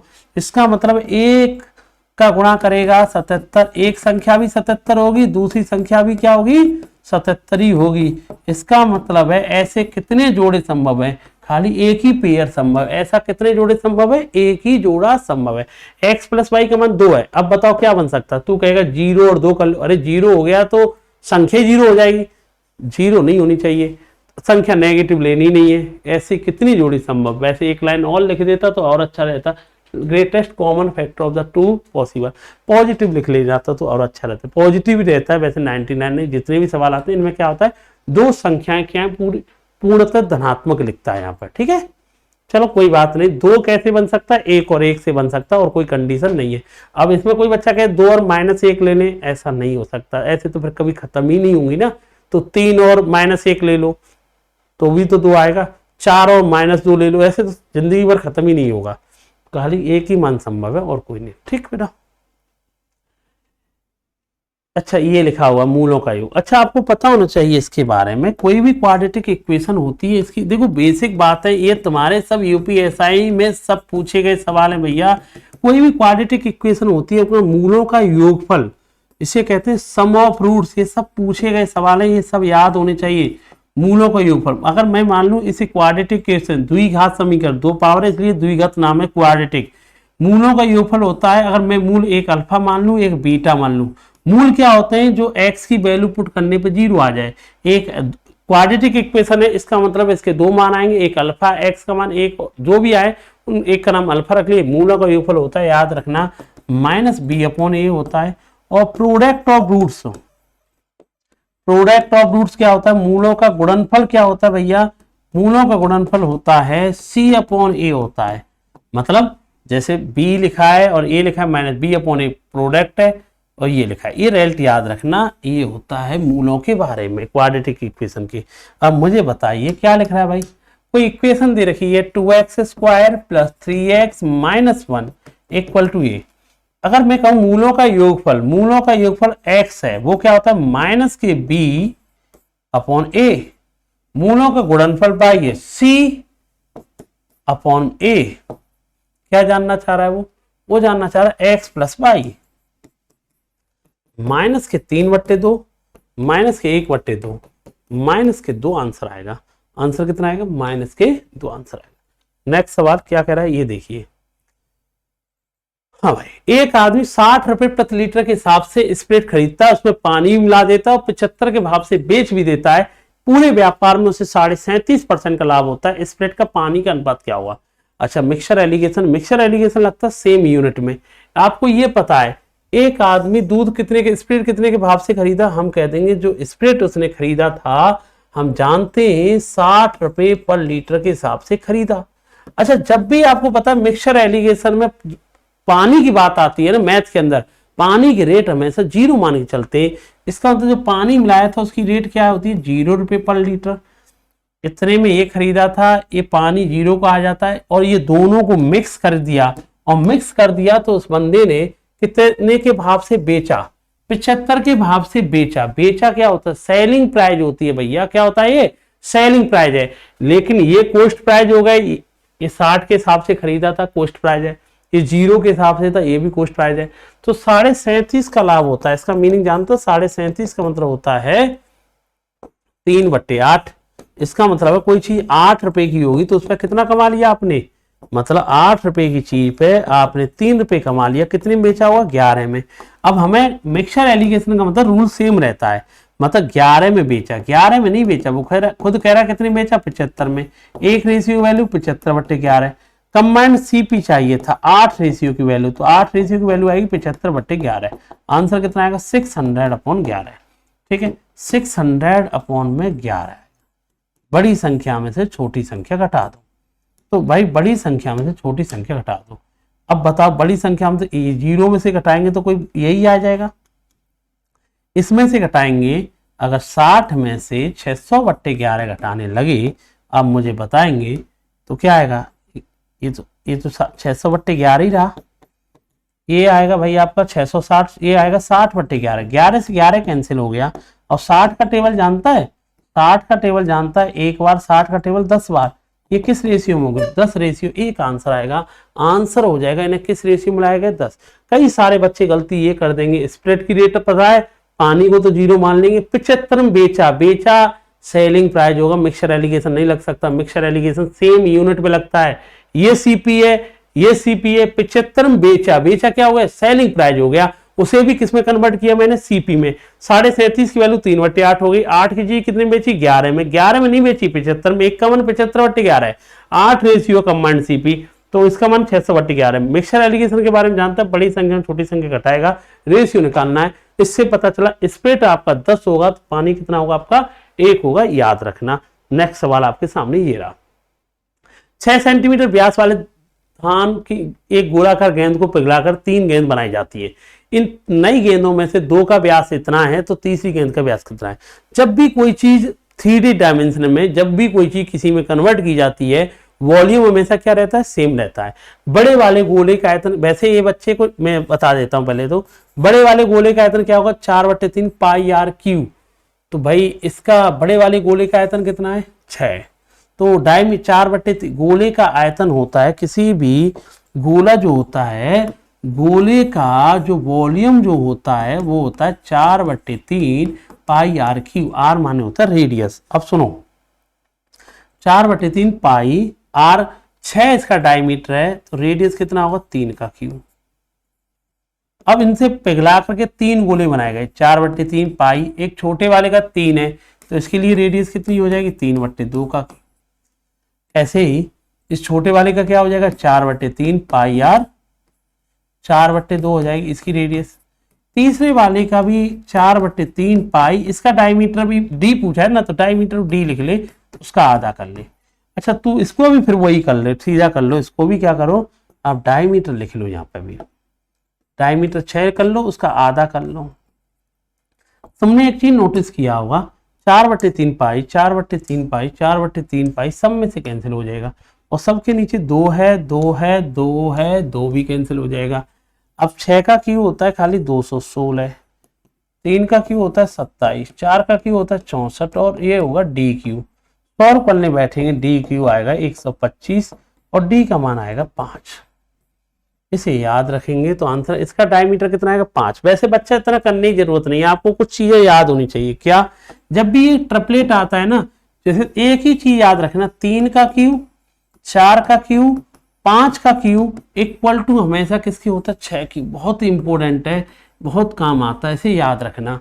3 का क्यूब, 4 का क्यूब, 5 का क्यूब 6 के क्यूब के इक्वल है। ये सवाल करना नहीं था, मुझे दिख रहा था, जैसे बड़े वाले का मुझे पता चल चुका है, बड़े वाले का जैसे पता चला 6 है, 2 छोटे छोटे दे दिए, एक 3 आया है, एक 4 दिया, तो कॉमन सेंस वाली बात है, तीसरा डायमीटर कितना आएगा 5 ही आएगा, करने की जरूरत थी नहीं। ठीक है, ये सवाल आपका है। ठीक, एक सवाल है, मेरे सफर का शुरुआती हिस्सा मैंने 40 किलोमीटर प्रति घंटे की रफ्तार से तय किया, दूसरा हिस्सा 60 से तय किया। तो यार देखो, ऐसे सवालों के लिए मिक्सचर एलिगेशन बहुत आसान करता है। एक हिस्सा कितने से तय किया 40 की स्पीड से, एक तय कितने से किया 60 की स्पीड से, और ओवरऑल स्पीड, ओवरऑल कितनी दूरी तय की है 240, कितने घंटे में तय की है 5। तो इसके लिए ओवरऑल स्पीड निकाल दोगे, ओवरऑल स्पीड आपकी आएगी, ओवरऑल स्पीड आएगी 240 में 5 का भाग दो ना, कितनी आएगी 48 किलोमीटर बराबर आएगी। कितनी आएगी ओवरऑल 48 आएगी। इसका मतलब ये हो गया, बड़ी संख्याओं छोटी संख्या घटा दे, ये कितना आएगा 12, ये कितना आएगा 8। इससे पता चला 3/2। आपको पता है स्पीड होती क्या है, डिस्टेंस अपॉन टाइम, तो ये रेशियो भी किसका आएगा, टाइम का। इससे ये पता चला पहले वाले हिस्से से 3 घंटे चला होगा, दूसरे वाले हिस्से से 2 घंटे चला होगा, टोटल कितना टाइम था, 3 और 2 5, ओरिजिनल भी कितना 5, कुछ करने की जरूरत नहीं है। अब पूछ किसकी रहा था, मेरे सफर का शुरुआती हिस्सा कितने समय का था, शुरुआती कितनी दूरी का था, कितने हिस्से का, आवर का पूछ रहा है क्या, ठीक है, तो कह देंगे 3 घंटे का था। कितने का था पहले शुरुआती हिस्सा, 3 घंटे का था, इसे याद रखना, ठीक। चलो अगला सवाल देखते हैं। हाँ भाई, तो ये सवाल हो गया, आंसर आएगा 3 घंटा, आंसर ठीक है। 41 नंबर, 40 लड़कों का एक स्कूल बस सवार पे गई, ठीक है भैया, 40 लड़कों का एवरेज कितना 8 है, यदि इसमें टीचर का भी जोड़ दिया जाए तो एवरेज 1 बढ़ जाएगा। तो टीचर का एवरेज 1, टीचर के आने पर मतलब ये क्लियर है, टीचर भी 8 साल का होता तो एवरेज पर कोई प्रभाव नहीं पड़ता, लेकिन उसके आने से एवरेज बढ़ कितना गया, 1, कितने लोगों में बढ़ गया, 40 बच्चे थे, एक टीचर हो गया, कितने लोगों में बढ़ गया, 41 लोगों में। इसका मतलब है टीचर कितने साल का होगा, 49 साल का होगा, आंसर कितना आएगा 49 ईयर, ठीक भाई। नेक्स्ट सवाल, DI दे रखी है, पढ़ लीजिए आराम से भाई, ABCD, सोमवार मंगल बुध और सोमवार मंगल शुक्र और शनिवार, ठीक है भैया, क्या चीज है ये, ABCD के पता है, वस्तुओं की बिक्री दी गई है, ठीक है भाई, ये डाटा है। चलो भाई आगे बढ़ते सवाल को, मंगलवार A को द्वारा बेची गई वस्तु शनिवार C के द्वारा बेची गई वस्तु का अनुपात, मंगलवार A,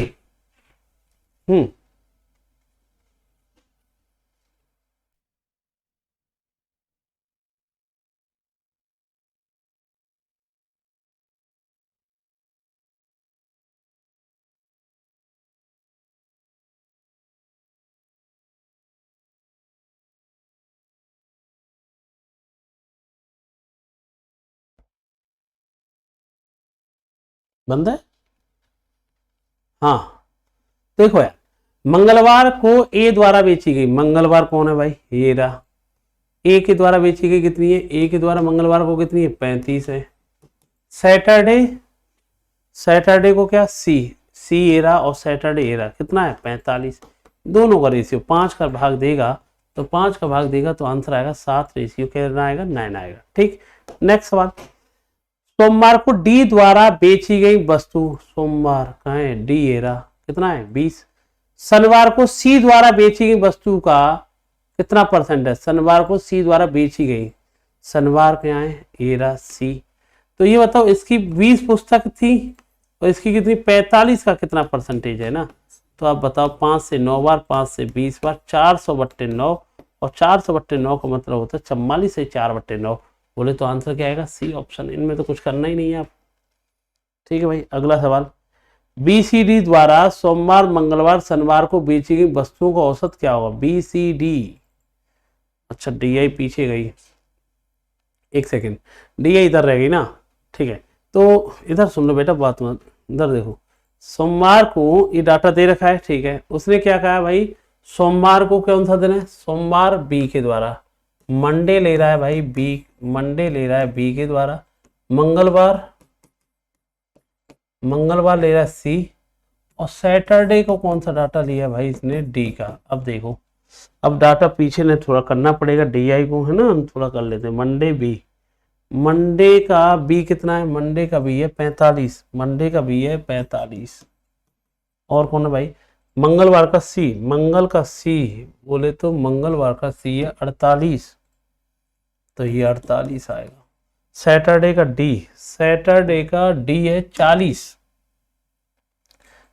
इन तीनों को जोड़ दे यार, 8 5 13, 3 का भाग दे दे, क्योंकि एवरेज चाहिए ना, 1 और 1 4, तो 44 पॉइंट समथिंग ऑप्शन है, तो आंसर क्या आएगा ए ऑप्शन। अगला सवाल भाई, सप्ताह के सभी 4 दिनों में डी वस्तु की बिक्री की तुलना में बी वस्तु की बिक्री में कितने % की बिक्री हुई, ठीक।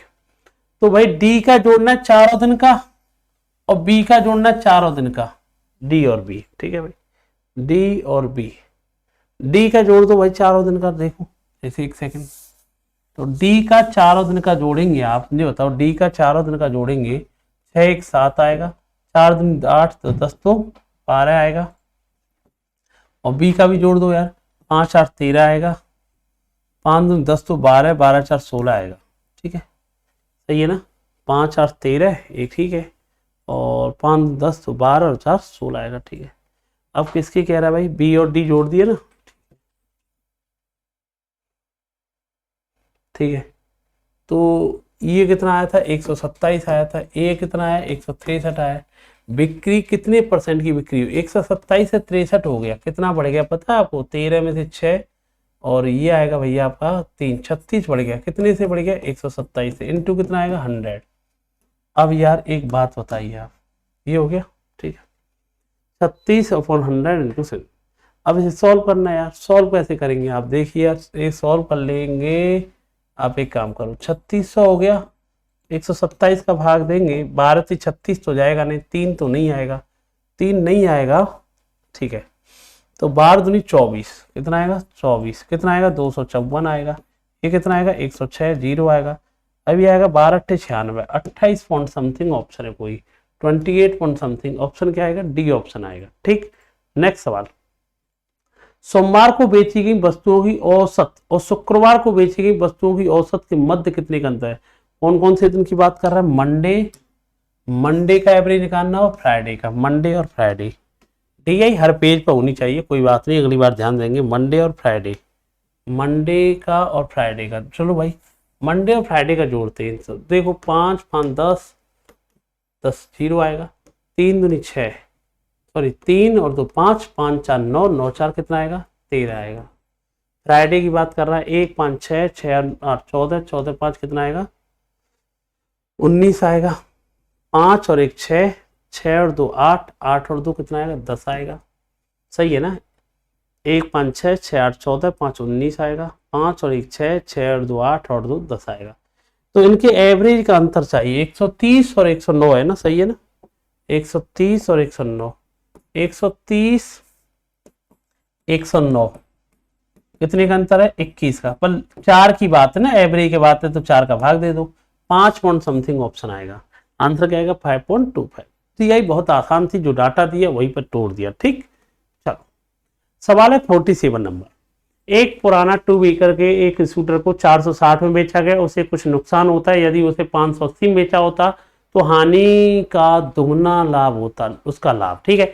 अच्छा एक बार वस्तु को कितने बेचा गया 460 में, एक बार कितने बेचा गया 580 में, 580 में बेचा गया था, उसे अगर 2 रुपए का लाभ हो रहा है ना, हानि कितने की हो रही होगी 1 की हो रही होगी, क्योंकि उसी ने तो कहा है अगर मैंने हानि को 1 माना है तो लाभ उसका दुगना होता है, उसी ने तो कहा उसका लाभ उसकी हानि का दुगना, हानि 1 रुपए की तो लाभ कितने का दुगना। तो ऐसे सवालों में अंतर ले लिया करो, अंतर कितने का आएगा भाई, ऊपर वाले में 120 रुपए का अंतर है, या प्लस माइनस का अंतर है तो कितने का अंतर है 3 का। मुझे बताओ 3 रेशियो का मान कितने के बराबर है 120 के, 1 का मान कितना है 40। इससे ये पता चला 1 का मान 40 है। अगर कोई पूछे आपसे हानि कितने की हुई है तो हम कहेंगे 40 रुपए की हानि हुई है। आपको पता होना चाहिए सीपी क्या होता है, अगर लॉस को जोड़ दो प्रॉफिट होता तो माइनस, तो ये पहली बार 460 में बिका था तो लॉस कितने का 40 का, तो इससे पता चला इस वस्तु का क्रय मूल्य कितना है 500 रुपये। आंसर क्या आएगा डी ऑप्शन। ये तरीके जो बच्चा पढ़ा होगा ये तरीके आसान है, एक्स फैक्स मानने से आसान है तरीके, जो टॉपिक पढ़ेंगे तो आसानी से समझ पाएंगे। अभी मैंने थोड़ा सा तरीके को समझाने से ज्यादा बस प्रैक्टिस के तौर पर करा रहा हूं उन्हें। ये सवाल है यूपी पुलिस में आया हुआ सवाल है, इस साल का ही है ना, इस साल इन 2024 लास्ट में जो परीक्षा हुई है उसका सवाल है। सवाल, एक कार्यालय में वरिष्ठ अधिकारी और सचिव जी हैं, ठीक है भैया, 15 सचिव छुट्टी पर चले जाते हैं तो प्रत्येक सचिव के ऊपर 2 वरिष्ठ अधिकारी होते हैं। उसके बाद 45 वरिष्ठ अधिकारी छुट्टी पर जाते हैं, अब प्रत्येक वरिष्ठ अधिकारी के पास 5 सचिव रह जाते हैं, तो ज्ञात कीजिए शुरू में कितने सचिव हैं। अब मुझे बताओ, ऐसे सवालों को करना होता है ऑप्शन से, एक्स वाई के चक्कर में चाहेंगे तो बहुत टाइम लगा लेंगे। देखो 15 सचिव छुट्टी पर चलेगी, मैंने मान लिया ऑप्शन माना सचिव, पहले ही ऑप्शन से माना सचिव कितने मान लिया मैंने 30, 15 छुट्टी पर चलेगी तो बचे कितने होंगे 15। अब प्रत्येक सचिव के ऊपर 2 वरिष्ठ अधिकारी है तो वरिष्ठ अधिकारी कितने होंगे, इससे दुगने होंगे, कितने होंगे 30 होंगे। दूसरी लाइन में क्या कहे, उसके बाद 45 वरिष्ठ अधिकारी गए, उसके बाद अब इसमें से 45 तो माइनस हो ही नहीं सकता क्योंकि वरिष्ठ अधिकारी तो 30 ही दिखा रहा है, इसका मतलब ये ऑप्शन नहीं हो सकता। दूसरा ऑप्शन देख, अगर मैंने सचिव मान लिया 40, 15 छुट्टी पर चले गए तो बचे कितने सचिव? सचिव बचे भाई 25 बचे। सचिव कितने बचे? 25। इससे दुगने होने चाहिए वो कौन? वरिष्ठ अधिकारी। वरिष्ठ अधिकारी बोले तो सीनियर ऑफिसर। सीनियर ऑफिसर दुगने होने चाहिए। कितने होने चाहिए? 50। उसके बाद क्या होगा भैया? 45 ये छुट्टी पे गए, 45 ये छुट्टी पे गए तो ये कितने बचे? 5 बचे। तो बताओ एक पे कितने गुनाए? एक पे कितने गुना बेटा? 5 गुनाए। तो इसका मतलब एक पे 5 ही होना चाहिए। तो आंसर सही मिल रहा है। ऑप्शन क्या मिल रहा है? बी ऑप्शन होगा। आंसर क्या होगा? बी ऑप्शन इसका आंसर होगा, ध्यान रखना। तो ऐसे सवालों को भैया ऑप्शन सबसे बेस्ट रहता है। ऑप्शन के अलावा वैसे करेंगे टाइम लग जाएगा आप लोगों को। आंसर क्या आएगा? B option. नेक्स्ट सवाल है यार, एक व्यक्ति 600 किलोमीटर की दूरी ट्रक द्वारा 80 किलोमीटर की चाल से, 800 किलोमीटर की द्वारा हवाई जहाज के द्वारा से, 800 किलोमीटर हवाई जहाज 400 की स्पीड से, 100 किलोमीटर मोटरसाइकिल 50 की स्पीड से, औसत चाल क्या होती है? औसत चाल तो सब बच्चे जानते हैं, एवरेज स्पीड होती है भैया कुल दूरी, टोटल डिस्टेंस अपॉन में कुल समय, टोटल टाइम। ये बताओ कुल दूरी कितनी चली उसने? हम कहते हैं कुल दूरी, एक सेकंड, कुल दूरी जो चली है, कुल दूरी कितनी चली है? यहाँ कितना चला है? 600। यहाँ कितना चला है? 800। और यहाँ कितना चला है? 100। टोटल कितनी दूरी होगी? 600 और 800, 1400, 1400 और 100 कितनी होगी? टोटल दूरी हो गई 1500। कुल कितने घंटे लगे? अब बताओ, मुझे बताओ 100 किलोमीटर 50 की स्पीड से भागा है तो यहाँ कितने घंटे लगे? 2 घंटे। 800 किलोमीटर कितने से भागा है? 400 से। तो ये भी कितने? भाई ऐसे निकाल लिया करना भाई। 600 किलोमीटर भागा था 80 की स्पीड से, उसके बाद भागा है 800 किलोमीटर भागा है 40 की स्पीड से, 100 किलोमीटर भागा है 50 की से। यहाँ भी 2 घंटे लगे हैं। और ये 400 ना, 400, तो यहाँ भी 2 घंटे लगे। यहाँ कितने लगेंगे भाई? ये 40 से 0 से 0, 4 से कट करेगा तो 15/2। कुल मिला के 2 दूनी 4, 7.5 हो गए। 7.5 कितना होता है? 11.5। 11.5 को क्या लिख सकते हैं? 23/2 आवर हो गए। अब इसमें कुल दूरी बट्टे कुल समय 23/2 ऊपर पहुंच जाएगा। ये कितना आएगा? 3000/23। 23 का भाग देंगे कितना आएगा? 23 का भाग देंगे, ये 23 नीचे रहेगा ना, ये हो नहीं सकता। 23 का भाग जाएगा ही नहीं, ये हो नहीं सकता। एक ही ऑप्शन है जिसके नीचे 23 है, ए ऑप्शन आ जाएगा। आंसर क्या है बेटा आपका? A option. ठीक, करना ही नहीं है। नेक्स्ट सवाल, एक महिला 25 या 220 रुपए उधार लेती है और 1, 2 और तीसरे कितने? तीसरे वर्ष के लिए, है ना, she returned the money in the 3 equal installment 1, 2 and 3 year. If the rate of compound interest 5%, what is the value of each installment? अच्छा, CI की installment का सवाल है तो आपको पता होना चाहिए 5% की वैल्यू क्या होती है। आप जानते हैं 1/20 होती है। मतलब पहली किस्त उसने 20 के 21 रुपए देने पड़ेंगे। 2 के लिए स्क्वायर कर लो, 400 के कितने पड़ेंगे? 441 देने पड़ेंगे। फिर क्यू कर लो, 20 का क्यू कर लो, 800 का 4, 8000, 21 का क्यू आएगा 9261। और इंस्टॉलमेंट हमेशा सेम होती है। ये इंस्टॉलमेंट का फॉर्मूले से आसान तरीका है। 1 है तो 20 21 हो गए, 2 है तो 20 का स्क्वायर 21 का स्क्वायर, 3 है तो 20 का क्यू 21 का क्यू। इंस्टॉलमेंट इधर वाली होती है, इंस्टॉलमेंट समान होती है। 9261 है, इसे इक्वल करने के लिए 441 का गुणा, इसमें 21 का गुणा या 1 का गुणा। तो मुझे एक बात बताइए, क्या अब मुझे बताइए, अगर 441 का गुणा कर दूंगा मैं इसमें गुणा करूंगा तो 0 आएगा और ये आएगा 8 8, ठीक है, 2 0, ये 9261 आएगा। ये कितना आएगा भाई? 2184 आएगा, 9261 आएगा। ये कितना आएगा भाई? 1 का गुणा करेगा 8000 आएगा, 9261। प्रत्येक की समान हो गई। इनको जोड़ के देख लो एक बार, तो इन तीनों को जोड़ेंगे ना, हम तीनों को जोड़ेंगे तो ये आएगा 25220 आएगा। ओरिजिनल भी कितना दे रखा है? 25220 दे रखा है। 1 का मान 1 आया। प्रत्येक किस्त कितने की है? 9261 की। तो आंसर कितना आएगा? बी ऑप्शन आएगा। आंसर कितना आएगा? 9261 आएगा। 2 किस्तें तो स्क्वायर, 3 किस्तें क्यू, 4 किस्त होंगी तो 4 पावर। इंस्टॉलमेंट हमेशा सेम रखना। नेक्स्ट सवाल, 3000 रुपए की राशि थी, कोई धन था 3000 रुपए, और भैया कितने साल बाद? 2 साल बाद 6000 रुपए हो गया। तो 4 साल बाद कितना हो जाएगा ये बताओ? 2 साल में कितना हो रहा है? दुगुना हो रहा है। अगले 2 साल में भी क्या होगा? दुगुना ही होगा। अगले 2 साल में भी क्या हो जाएगा? फिर दुगुना होगा। तो 6 का दुगुना क्या होगा? 12000 हो जाएगा। यही जानना है। तो 2 और 2 क्या होगा? 4 साल में कितना हो गया? 12000 हो गया। ऑप्शन क्या आएगा? ए। अरे 3,000 रुपये कितना हो गया? 6,000 रुपये। 2 साल में कितना? दुगना। अगले 2 साल में भी दुगना, अगले 2 साल में दुगना ही होता जाता है। सीआई का एक रूल है, अगर 2 साल में दुगना है या 5 साल में 3 गुना है तो हर 5 साल में 3 गुना ही होता है। तो जैसे 2 साल में दुगना है ना, अगले 2 साल में भी दुगना होगा। 6 का डबल 12,000। यही जानना चाह रहा था, कितना हो जाएगा? 12,000 हो जाएगा। अगला सवाल, पुस्तक के एमआरपी में 12% का डिस्काउंट देने पर एक दुकानदार को 21% का लाभ होता है। यदि वो डिस्काउंट नहीं देता तो कितने का लाभ होता? एक रेट याद रखना, 100 माइनस डिस्काउंट सीपी को शो करता है, 100 प्लस प्रॉफिट एमआरपी को शो करता है। हमको डिस्काउंट कितना दिया गया? 12% छूट, तो ये कितना आएगा? 88। और भैया कितने का लाभ होता है वो ये बताइए? 21% का लाभ होता है, 121। तो बताओ, सीपी आपको पता है, एमआरपी पता है, तो हम कह देंगे सीपी 8 एमआरपी 11। सीपी अगर वो डिस्काउंट नहीं देता, इसका मतलब वस्तु को किस पे बेचता? एमआरपी पे। 8 की चीज को 11 पे बेचता तो कितना कमा लेता? 3 रुपए। कितने पे बेच? 8 पे कमाता। प्रॉफिट लॉस तो 8 भाई सीपी पे होता है। 3/8 का मान कितना है? 37.5% का लाभ होता है। जब भी डिस्काउंट करें तो ये फॉर्मूला याद रखना, ये रेट याद रखना, सीपी और एमआरपी के बीच का बेहतरीन रेट है। इसे जो जानता हुआ 1 सेकंड में तोड़ देगा, 100 वगैरह मानने की जरूरत ही नहीं पड़ती है। नेक्स्ट सवाल, एबीसी ने साझेदारी की, उनका निवेश 543 में था। 4 महीने के बाद बी ने 1,000 रुपये और लगा दिए। 8 महीने बाद सी ने भी 2,000 रुपये लगा दिए। यदि 1 वर्ष के अंत में लाभ का रेशियो 15, 14, 11 है तो शुरुआत में सी का हिस्सा कितना था? अच्छा, प्रॉफिट के बारे में, पार्टनरशिप के बारे में आपको पता होनी चाहिए। साझेदारी क्या होती है? प्रॉफिट होता है इन्वेस्ट इनटू टाइम। यही पे बिजनेस पूरा टॉपिक खत्म है। पार्टनरशिप, कोई बंदा कितना पैसा लगा रहा है, इन्वेस्ट कर रहा है, कितने टाइम के लिए कर रहा है, उतना ही क्या हो जाएगा? उसे प्रॉफिट होता है, इन्वेस्ट इनटू टाइम। ये वही सवाल था।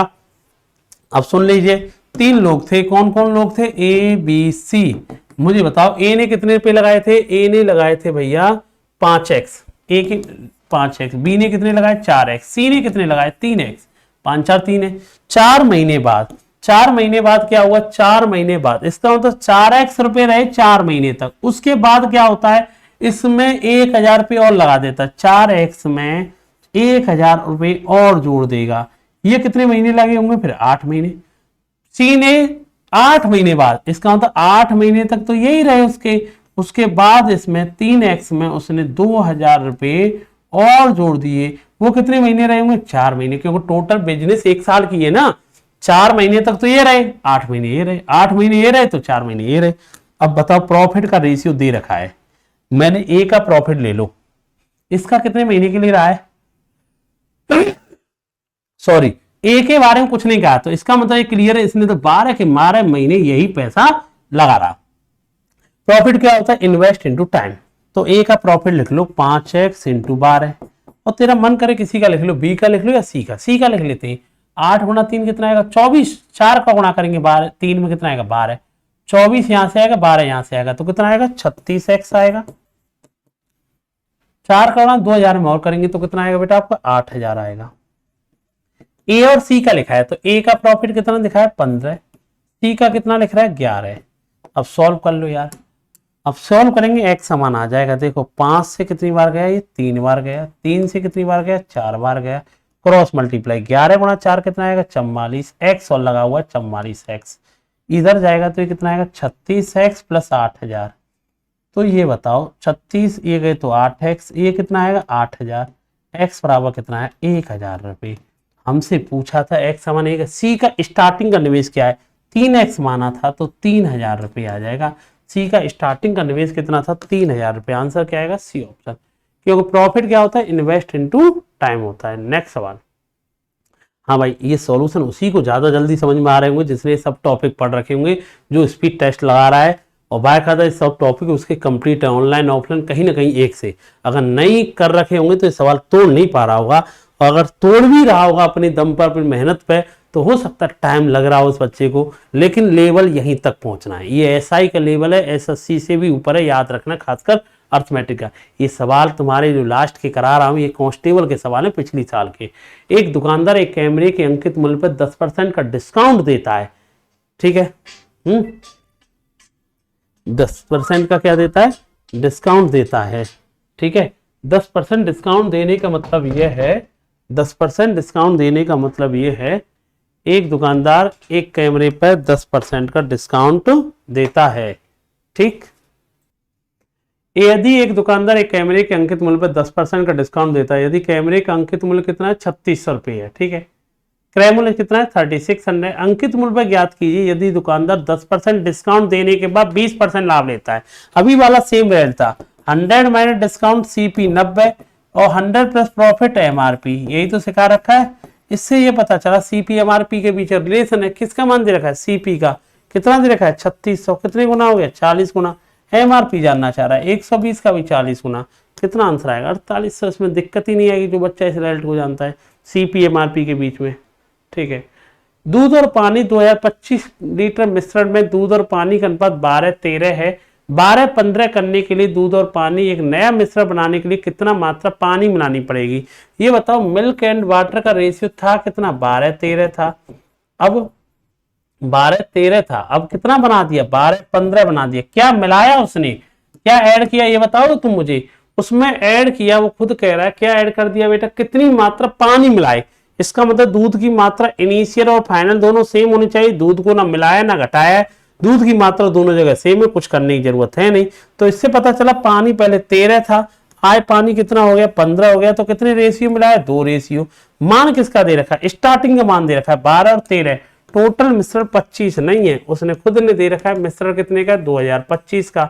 एक रेशियो का मान कितना है 81 आया भाई, 12 13 25 का मान कितना है इतना है, एक का मान 81 है। तो पानी कितना मिलाया 2 गुणा 81, 162 लीटर पानी उसने मिलाया। नेक्स्ट सवाल, एबीसीडी 5 क्रमागत विषम संख्याएं, उनका औसत क्या होगा।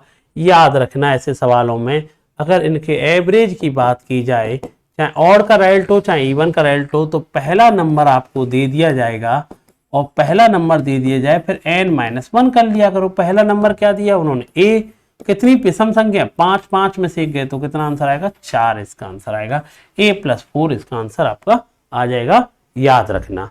नेक्स्ट सवाल, जब हम लंबी विभाजन विधि द्वारा, ठीक है भाई, दो संख्याओं का एचसीएफ निकाला जाता है तो अंतिम विभाजक क्या मिलता है 2 मिलता है। क्रमिक भागफल पहले से अंतिम तक कितने 2 4 2 है, तो इन दोनों संख्याओं को ज्ञात कीजिए। अब ऐसे सवालों को देखो, एक तो बच्चों ने ऑप्शन इतने आसान दे रखा है तो बच्चा वैसे ही कर लेता है। आपको एचसीएफ निकालना आना चाहिए दो संख्याओं को लंबी विभाजन विधि द्वारा। 12 का भाग पहले 16 में देंगे तो कितना आएगा 12×12, कितना बचेगा 4 बचेगा। अब वो कह रहा है कि भागफल कितना बचना चाहिए 2 4 2, तो यहां तो भागफल कितना आया 1 आया, ये तो हो नहीं सकता, पहला ही ऑप्शन कैंसिल। इसे उठाना 18, 18 का भाग 40 में देंगे, 18 दूनी 36, चलो ठीक है। अब रिमाइंडर कितना बचा 4, अब इस रिमाइंडर का भाग देंगे, किस में देंगे, रिमाइंडर का भाग उसमें देंगे जिससे भाग दिया जा रहा है, कौन 18 में, 4 चौक 16, रिमाइंडर कितना बचेगा 2, और 2 का भाग इसमें देंगे, 2 दूनी 4, 0 आ गया। अब देखो भागफल 2 4 2 ही तो मिला है, 2 4 2 तो किस में ऑप्शन से मैच कर दिए, तो आंसर बी ऑप्शन हो गया। ऑप्शन से मैच कर लो, आसान हो जाएगा। ठीक, एक चुनाव में 2 उम्मीदवार थे, 75% ने अपने मत डाले, जिनमें से 2% मत अवैध हो गए। उम्मीदवार को 9261 वोट मिले, जो कुल वैलिड वोटों का 75% है। तो नामांकित मतदाताओं की संख्या कितनी, मान लो नामांकित मतदाता ए थे, 2% कितने लोग, सॉरी 75% लोगों ने वोट डाले, तो 75% का मतलब कितने लोगों ने वोट डाला 3/4 ने, 2% वोट खराब हो गए, तो सही कितने रहे 98%। अब जितने सही रहे, जो सही रहे, जो वैलिड रहे, उसका 75%, जो सही है ना उसका 75% का मान कितना दे रखा है 9261 दे रखा है। सॉल्व कर लो इस कैलकुलेशन। अरे मैंने मान लिया टोटल वोट ए थी, 75% कितना होता है 3/4 लोगों ने वोट डाला, इनमें से 2% खराब हो गए, तो सही कितने थे 98, जो सही थे उनका कितना दिया है 75%, उसकी मान कितना 9261। सॉल्व कर लो यार, 3 × 3 9 होता है, 9 का भाग देंगे 1, 9 दूनी 18, 9 आएगा। ठीक है, अब 2 से कितनी बार 49 बार, 2 से कितनी बार 50 बार, 49 से कितनी बार आएगा 98, और ये आएगा 1 बार। ए का मान चाहिए, स्टार्टिंग कितनी वोट थी, 4 × 50 कितना आएगा 200, 200 × 4 कितना आएगा 800, 800 × 21 कितना आएगा 16800। इसका मतलब टोटल वोट कितनी थी आपके पास 16800 वोट थी, ध्यान रखना। नेक्स्ट सवाल, 250 मीटर की दूरी से एक पुलिसकर्मी द्वारा एक चोर को देखा जाता है। जब पुलिसकर्मी पीछा करने लगता है तो चोर भी भागने लगता है। यदि चोर की गति 16 है, पुलिसकर्मी की गति 20 है, चोर के पकड़े जाने से पहले वह कितनी दूरी तक भागा? तो भाई देखो, इनके बीच की दूरी, ये चोर मान लो थीप, ये मान लो पुलिस वाला, कितनी दूरी थी इनके बीच में? 250। पुलिस वाला कितने की स्पीड से भागता है? पुलिस वाला नहीं सॉरी, चोर की स्पीड कितनी है? 16 है। पुलिस वाला कितने से भागता है? 20 की स्पीड से। पहले नंबर तक अगर यही सवाल पूछा जाता कितनी देर में पकड़ा जाएगा, सवाल होता डी बराबर एस टी। इनके बीच की दूरी कितनी है? 250। चोर और पुलिस की स्पीड कितनी हो जाएगी? एक 20 से भाग रहा है, एक 16 से भाग रहा है। रिलेटिव स्पीड कितनी निकलेगी? 4 निकलेगी। किलोमीटर को मीटर में बदल दे, 5/18। कितना टाइम लगेगा? टी जानना है। इससे टी टाइम पता चल जाए कितनी देर में पकड़ा गया। तो तुम बताओगे, क्या बताओगे भाई? 2 से 2 बार, 2 से 9 बार, 2 गुणा 5 10, 10 से 0 कैंसिल। हम कह देंगे 225 सेकंड के बाद चोर पकड़ा जाएगा। अब ये पूछा है चोर पकड़े जाने से पहले कितनी दूरी चला? डी बराबर एस टी। ये बताओ चोर की स्पीड कितनी थी? 16 किलोमीटर। किलोमीटर को मीटर में बदल दे, 5/18। कितनी सेकंड? 225 सेकंड भागा है। तो चोर पकड़े जाने से पहले कितना भागा था भाई? 2 से 8 बार, 2 से 9 बार, 9 से 25 बार, 25 अट्ठे 200, 200 गुणा 5, 1000 मीटर। 1000 मीटर मतलब बी ऑप्शन। अगर कितनी देर बाद पकड़ा गया? 225 सेकंड बाद। अगर ये देखा जाता कितनी दूरी चला है? 1000 मीटर इसका आंसर आता। ठीक, यही आंसर इसने पूछा है। लास्ट सवाल है टेस्ट सीरीज का। एक व्यापारी एक वस्तु को एमआर खुदरा विक्रेता को 20% डिस्काउंट में बेचता है, लेकिन डिलीवरी और पैकिंग के लिए रियायती छूट वाले मूल्य पर 10% का शुल्क देता है। इसका मतलब 20% छूट, इसका मतलब 100 की चीज होगी, 20% छूट पर बेचता है। तो कितने पे बेचा? 80 पे बेचा। लेकिन वो पैकिंग वगैरह कर रहा है, इसका मतलब 10% इस पर टैक्स ले लेगा। 10% टैक्स लेगा तो 80 का 10% कितना होता है? 8 रुपए। तो कितने में बेचेगा? 88 में बेचेगा। खुदरा विक्रेता इसे 4092 रुपए अधिक में बेचता, जिससे 25% अधिक लाभ कमा लेता। खुद व्यापारी ने वस्तु को किस कीमत का अंकित किया था, यह जानना है। अच्छा, सवाल को ऐसे रिवर्स लौटो। सवाल बहुत अच्छा है, एक बार दोबारा पढ़िए। सवाल बहुत अच्छा है, दोबारा पढ़िए। ठीक, एक बार देखिए। देखो यार, खुदरा विक्रेता अगर 4092 अधिक में बेचता तो 25% का लाभ होता है। इसका मीनिंग जानना है, मतलब 25% का लाभ होता। क्यों होता? क्योंकि 4092 रुपए ज्यादा लेता। 25% की वैल्यू ये है। इससे मैं अगर 100% की वैल्यू जानू, मतलब जो खुदरा विक्रेता को पड़ा कितने में? 4 गुना हो गया। तो ये 4 गुना, इसका मतलब है उस बंदे को ये वस्तु पड़ी है कितने में पड़ी है? 16,368 की। जो कि तुम्हें ये पता है, अगर मैं इसका एमआरपी उसने 100 रुपए डाल रखा था, 20% तो डिस्काउंट दे दिया 80 में, लेकिन पैकिंग करते समय 10% और ले रहा है वो बंदा, 8 रुपए और जोड़ देगा। तो मेरे को कायदा से मेरी अपनी जेब में से मैंने कितने रुपए दिए? मैंने कितने दिए? 88 रुपए दिए।